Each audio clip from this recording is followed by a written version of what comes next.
Հիմա այստեղ հավաքվել եք հանդիպում փոխվարչապետի հետ, հա, ինչ պայմանով։ Պայմանը այսպես է,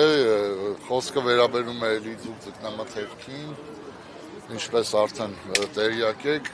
ակնկալում ենք պետական աջակցության ծրագրեր, թվով 2 ծրագիր կառավարությունը արդեն իրագործել է, դրանք անիրատեսական ծրագրեր են եւ ոլորտին որևէ դրական արդյունք չեն բերելու, այսպես ասած, այդպես փորձում են հանրությանը ցույց տալ, որ ինչ-որ ոլորտի հետ կապված հարց է լուծվել, բայց ժողովուրդ ջան, ոչ Եվրոպա արտահանման կանոնակարգերը հաստատելու հետ կապված է ոլորտի հարցը լուծվել, ոչ էլ այդ արտահանման հետ կապված սուբսիդիա տրամադրելուն, որովհետեւ մենք ասել ենք ու նորից ասում ենք, եվրոպական շուկան դեռևս մեզ համար անհասանելի է, իսկ այն ծավալները, որ այսօր գտնվում են տնտեսվարողների տնտեսություններում, դրանք միանգամից եվրոպական շուկա սպառելը անիրատեսական է։ Խոսքը մոտ 15,000 տոննա կենդանի ձկան մասին է, այս պահի դրությամբ, դրան գումարած սառնարաններում առկա ապրանքը, որ Ռուսաստանի սահմանից հետ է վերադարձվել Հայաստան։ Ինչքան ժամանակ է, որ չեք կարողանում։ Մայիսի 15-ից սկսած արտահանում փակվել է։ Բայց տեսեք, էկոնոմիկայի նախարարները ասում 97% տնտեսությունները պատրաստ են արտահանել շուկա, այսինքն ինչ է նշանակում, դուք այդ 97-ի մեջ չկաք, 3%-ն եք, թե խաբվում եք։ Ոչ, ստեղ 90% եւ ավել տնտեսվարողներն են, ես մի հարցին հարցով պատասխանեմ, հա ձեր, մեզ այսօր ինչն է խանգարում, որ նավթամթերք արտահանենք, ասենք Պարսկաստան։ Ինչն է խանգարում։ Այդ ռուսական շուկան, ժողովուրդ ջան, 30 եւ ավել տարվա այս մարդկանց ամեն օրվա քրտնաջան աշխատանքի արդյունքն է։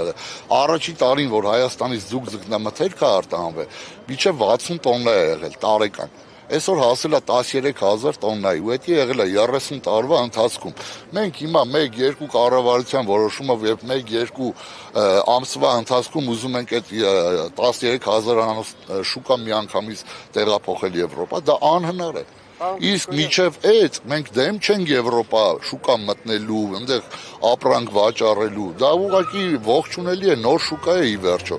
Բայց միջև այնտեղ մտնելը, ելի եմ ասում, մենք կենդանի օրգանիզմի հետ գործ ունենք, ժողովուրդ ջան, դա պահպանման ծախսեր է իրանից ենթադրում, որ մեզ պարոն Պապոյանը խոստացավ, որ կլինի աջակցության ծրագիր, պահպանման, տնտեսությունները պահպանեն, մինչև արտահանման իրացման հետ կապված հարցերը լուծվի։ Շուրջ 2 ամիս է, որևէ քայլ այդ ուղղությամբ չկա, նույնիսկ նախագիծ չի շրջանառվում։ Բայց ասում են, որ բան արդեն հնարավորություն ունեք ձուկ ձկնամթերք արտահանել, 3 գրառում է, ստացել է Հայաստանը ստանում է նման թույլտվություն, ինչը նոր հնարավորություններ է բացում հայկական ձկնարտադրանքի արտահանման համար։ Ինքն է գրել։ Ժողովուրդ ջան, դա վերաբերում է, եթե չեմ սխալվում, 17 հուլիսի 17-ի կառավարության որոշմանը, որով հաստատվել են ընդհանրապես կանոնակարգերը, տնտեսվարողները դեռևս պետք է դիմեն ընթացակարգեր անցնեն, սա ղեկավարի ասած այն է, որ մշտադիտարկումներ միշտ էլ իրականացում են տնտեսություններում եւ նայելով մոտավոր հասկանում են, որ այդ պահանջներին տնտեսությունները մեր բավարարում են ստանդարտներին, այսպես ասած։ Հիմա մարդիկ պետք է դիմեն, ուսումնասիրություն անցնի, շուկա պետք է գտնել, ասենք այդպես չի, որ այդ մեքենաները պետք է բարձրան, ստեղից հասնեն Եվրոպա, եվրոպացիներն էլ իրենց սերանները բացած սպասում են հայկական ձկանը։ Դե աշխատանք կատարվի, շուկա ուսումնասիրվի, մարքեթինգ արվի, կանացվի եւ իրատեսական դառնա, ըստ էության ոլորտը այդ ծավալները չի ունենա, քանդվեն, տնտեսություններ կա օրեկան մինչև 20-30 միլիոն դրամ ծախս են իրականացնում։ Նույնը այն օրը էկոնոմիկայի նախարարը մեր ձկնաբույսներից այցելել էր մեկի ձկնաբույսարան եւ հայտարարում է, որ տնտեսվարողի հետ քննարկել են ոլորտին առնչվող խնդիրներ։ Ժողովուրդ ջան, մեկ տնտեսվարողի հետ կապված ոլորտը, մի տնտեսվարողը ոլորտ չի ներկայացնում։ Ոլորտը այս մարդիկ են ներկայացնում։ Անես չի մենք այդ տնտեսվարողի դեմ բան ունենք, բայց եթե ոլորտի համակարգային հարց է քննարկվում, այն էլ նախարարի մակարդակով, արդվազն պետք է, չեմ կարող ասել, կարող է եւ այստեղ է, կարող է այստեղ չեմ կարող ասել, շատերն են այստեղ։ Հիմա եթե օրինակ ոչ Տիգրան Խաչատրյանը ձեզ չընդունի, ինչ եք անելու։ Դե չգիտեմ, սա ինքնաբուխ է եղել, ես երեկոյան եմ իմացել որպես միության տնօրեն, որևէ կազմակերպված բան չի եղել, եկել ենք ստեղ, ըստ դրա էլ երևի արդեն որ ժողովուրդը ոնց որ ասած իրար հետ կանգնած են,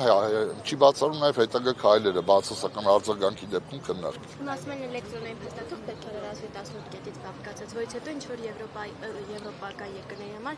կոդ պետք է սահմանվի։ Դուք այդ ընթացակարգին տեղյակ Իհարկե, դա ինձ վերաբերում է իմ ասած կառավարության որոշմանը։ Մինչ այդ որոշումը չկար, դե 18 կետերը ես հաթաթ չեմ կարող թվարկել ձեզ որոնք են, բայց ելի եմ ասում, տնտեսվարողների մեծ մասը բավարարում են։ Ասեմ ավելին, դեռևս 2025 թվականին գհիշեք, որ Եվրամիությունը թույլատրեց Հայաստանի զուգ ձկնամթերքի արտահանումը, բայց քիչ էր արվում, որովհետև կանոնակարգերը դեռևս մշակված չէր։ Այնտեղ է թրեյսիս համակարգում գրանցվելու համար մենք տնտեսվարողներ ունենք, որ դեռևս անցած տարվանից դիմել են ու մինչև այսօր որևէ գրանցում չի կատարվել։ Այդ մարդու մոտ մեկը չի եկել ստուգի տեսնի իր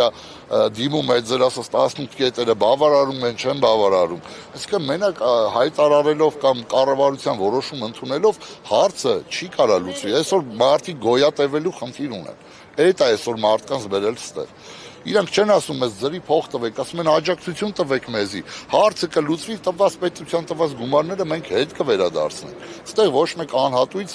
գումարի ակնկալիքով չի եկել ժողովուրդը։ Իսկ կներեք հաշվել եք, օրինակ եվրոպական շուկա մտնելու համար ամեն տնտեսվարող ինչ չափի ներդրում կանի, եթե օրինակ կառավարությունը փաստաթղթաշրջանառությունը կարգավորի։ Ես չեմ կարող ասել, ես ընդհանրապես արտահանման գործընթացների հետ կապ չունեմ, ես ընդամենը միության տնօրենն եմ, իսկ ձկնաբույսները դա արտադրողներն են, այսպես ասած։ Եկեք նաև նրանցից մի քանիսի հետ։ Ասենք մենք ունենք այսօր 100 ավել տնտեսություն, բայց ունենք երևի առավելագույնը 10 արտահանող։ Այն մնացած այդ 100-ը բոլոր այդ 10-10-ին են նայում ժողովուրդը։